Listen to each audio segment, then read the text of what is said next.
राजीव, अगर राजनीतिक रसूख का जिसका जिक्र आप कर भी चुके हैं, मैं समझना चाहूंगी ये 26 साल का जो राजनीतिक करियर जो रहा मुख्तार अंसारी का, इतना ज्यादा कि अगर मोदी लहर में हमने देखा कि 2017 में भी उन्होंने किस तरह से जीत दर्ज की, हालांकि उनकी आखिरी जीत ही रही, लेकिन यह भी कहा जाए कि इसी दौरान आई योगी सरकार भी उनके लिए काल का गाल बन गई।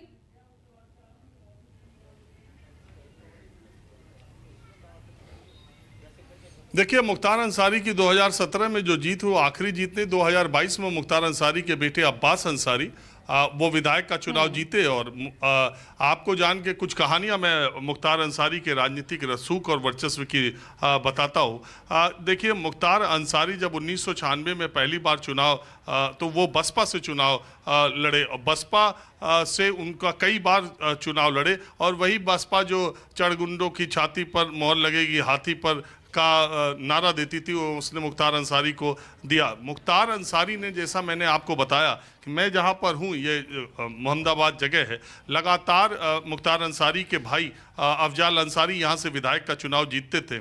2002 में जब इलेक्शन हुआ तब यहाँ से कृष्णानंद राय, जो दूसरे एक बाहुबली थे और जो विरोधी गैंग के सदस्य थे, जो मुख्तार अंसारी का विरोधी गैंग है ब्रजेश सिंह का, वो उधर की तरफ से थे। और जब कृष्णानंद राय ने 2002 का चुनाव यहाँ से लड़ा तो मुख्तार अंसारी के परिवार को शिकस्त दी, और वो पहला चुनाव बहुत दिनों के बाद अफजाल अंसारी हारे। मैं अभी जहाँ पर खड़ा हूँ और मुख्तार अंसारी का जहाँ पर घर है, यहाँ से 15, 17, 18 किलोमीटर दूर एक क्रिकेट टूर्नामेंट का उद्घाटन करने के लिए कृष्णानंद राय, मौजूदा विधायक उस समय के, अपने गाड़ियों के काफिले के साथ जा रहे थे, और ऐसी सेटिंग की गई थी कि उन पर हमला AK-47 से उस वक्त 500 गोलियां बरसाई गई, जब काफिला ना आगे जा सकता था, न पीछे जा सकता था, न गाड़ी दाएं मुड़ सकती थी, न गाड़ी बाएं मुड़ सकती थी। और कृष्णानंद राय को उनके सारे साथियों समेत उस गाड़ी में जितने लोग थे वो सब के सब मारे गए, और दिन दहाड़े AK-47 से गोलियां ताबड़तोड़ चलाई गई। मुख्तार अंसारी उस वक्त गाजीपुर जेल में बंद थे। आरोप उस वक्त के SSP ने तत्काल आरोप लगाया था कि मुख्तार अंसारी ने जेल में बंद रहकर ये घटना कराई है इसकी साजिश में, लेकिन गवाहों के मुकरने की वजह से उस मामले में कोई फैसला नहीं हो सका था।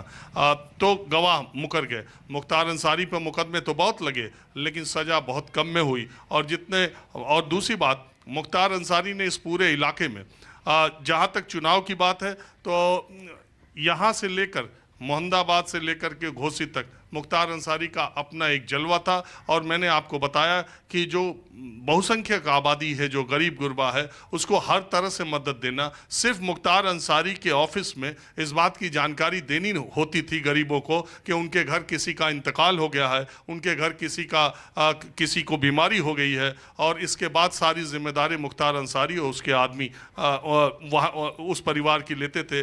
मरना हो जीना हो, अभी आज की तारीख में भी इस परिवार ने हमेशा ऐसे लोगों की मदद की है। लेकिन दूसरा पहलू ये भी है कि इस पूरे इलाके में मुख्तार अंसारी के रहते सड़क का, बिजली का या कोई बड़ा ठेका बिना उसकी मुख्तार अंसारी के मर्जी के किसी को मिल भी नहीं सकता था। एक दौर ये भी इस इलाके ने देखा है। तो दोनों चीज़ें समानांतर पैरेलल चलती रही।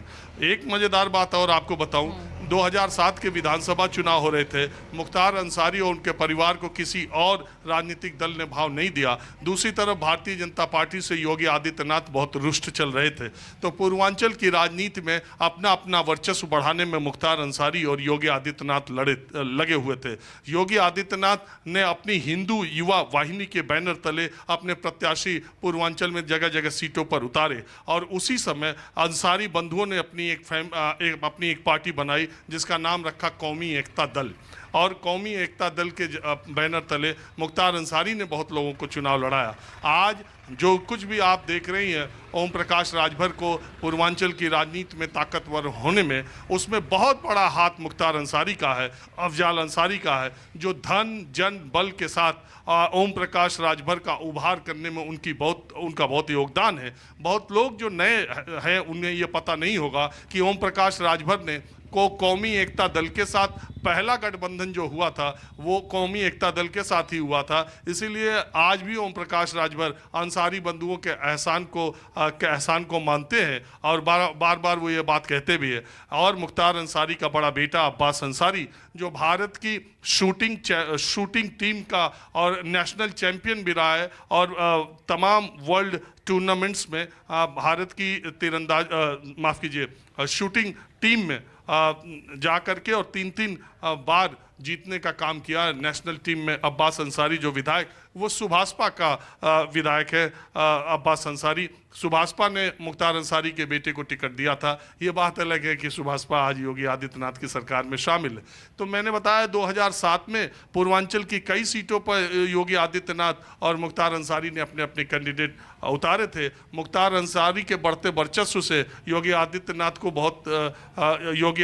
को बहुत चैलेंज था पूर्वांचल में, और योगी आदित्यनाथ के बढ़ते हुए कद से मुख्तार अंसारी को भी दिक्कत थी। तो ये राजनीतिक अदावत पुरानी बहुत है, लेकिन ये अलग बात है।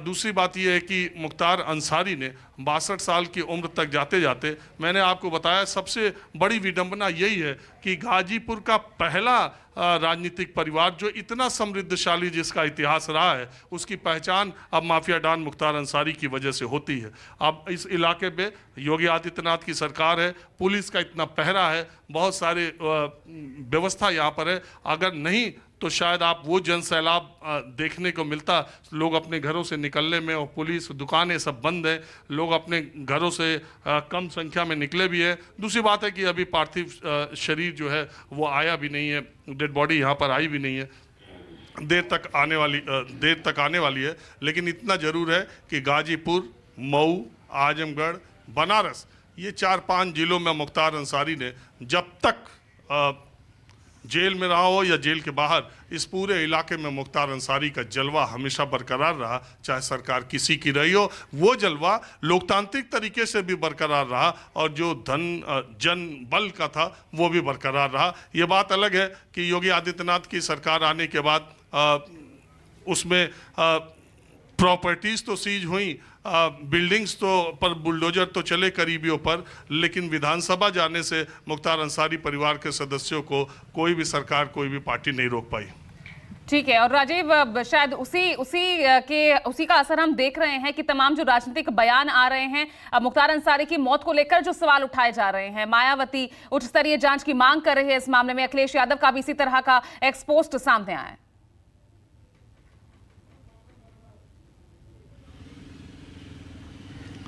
देखिए, इसमें कोई दो राय नहीं है कि पिछले 1 हफ्ते से अगर आप देखें तो अब मुख्तार अंसारी के वकील ने बार बार ये कहा है कि वो खाने में ऐसा लगता है कि जहर मिलाया जा रहा है, और मुख्तार अंसारी अपने परिवार के सदस्यों से लगातार ये बात कह रहे थे।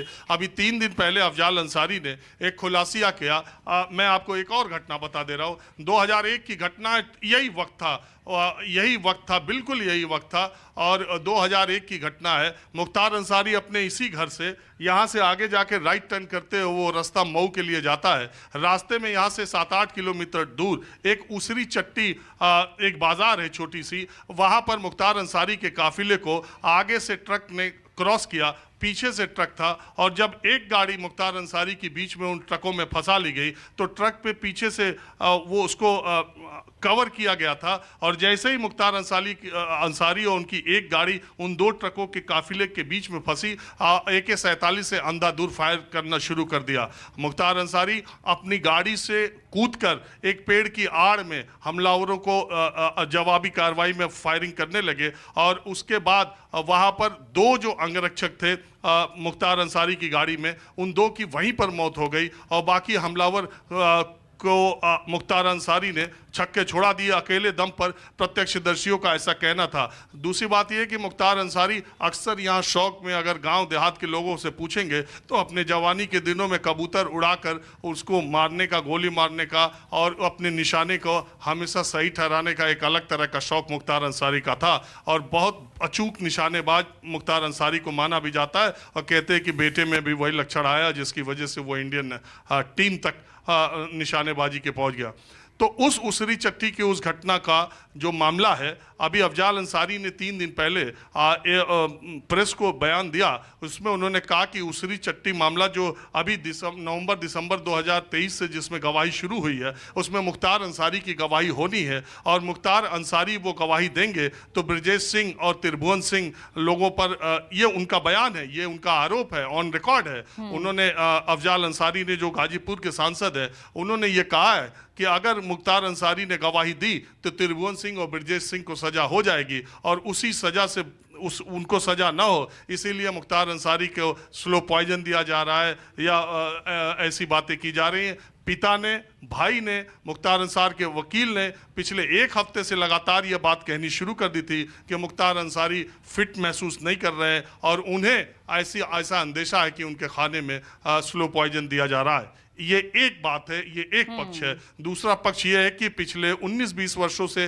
जेल में लगातार रहने की वजह से मुख्तार अंसारी के हेल्थ पैरामीटर्स बहुत गड़बड़ हो चले थे। पिछले कुछ दिनों से तबीयत बहुत ख़राब थी, बहुत कमजोरी थी और रोज़ा रखने की वजह से भी शायद ऐसा हुआ हो कि हृदय गति रुक गई हो, हार्ट अटैक हुआ हो। डॉक्टरों का ऐसा कहना है कि प्रथम दृष्टया जब वो मेडिकल कॉलेज लाए गए तो वो हार्ट अटैक की वजह से उनकी मौत दिखाई देती है। बिल्कुल, और परिवार इसलिए अब फिलहाल ये सवाल उठा रहा है, जिस तरह से गंभीर आरोप यहाँ पर लग रहे हैं, उनकी मौत को साजिश बताया जा रहा है। और अशोक,